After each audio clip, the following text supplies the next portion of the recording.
আলাম তারা কাইফা ফাআলা রাব্বুকা বিআসহাবিল ফিল। হঠাৎ মাথায় এসে, আচ্ছা আমি কি সূরা ফাতিহা পড়ছি? পাইনি। আচ্ছা, আসসালামু আলাইকুম ওয়া রাহমাতুল্লাহ। আরেকটা ফিরানোর আগে ফিরে আমি 3 রাকাত পড়লাম না 4 রাকাত? পাইনি। এরকম এক ঘটনা সাহাবীর সাথে হয়ে গেছে। সুবহানাল্লাহ।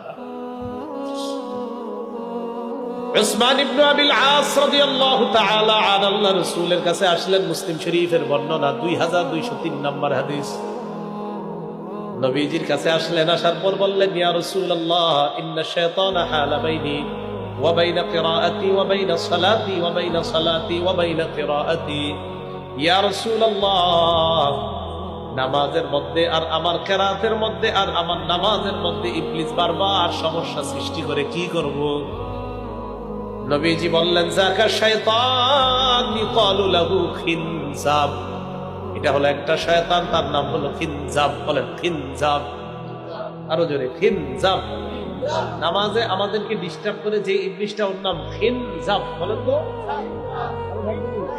তাহলে এই খিনজাবের সাথে লড়াই আজকে দেখে, যে তুমি খালি আমার নামাজে ডিস্টার্ব করতে আসো না, চলবে না। বলেন তো, আমাদেরকে নামাজে ডিস্টার্ব করে ইবলিসের যে একটা লোক, কি ওর নাম? ইবলিসটার নাম কি? খিনজাব। নবীজি বললেন, এই খিনজাব নামক শত্রু তোমাদের নামাজের মধ্যে আইসা কিরাতের মধ্যে, নামাজের মধ্যে ডিস্টার্ব করতে যায়। ফাইদা আহসাসতা, তুমি যখন অনুভব করবা খিনজাব তোমারে ডিস্টার্ব করে, ফাতাআওয়াজ বিল্লাহি মিনহু, আল্লাহর কাছে পানাহ চাও। ওয়াতফুল আলা ইয়াসারিকা সালাসা, বাম পাশে 3 বার থুতু দাও। উসমান ইবনে আবিল আস বলেন, ফাফআলতু, আমি তাই করলাম। আযহাবাহুল্লাহু আন্নী, ওই খিনজাব নামক দুশমন আল্লাহ আমার থেকে ছড়ায়া দিয়েছেন।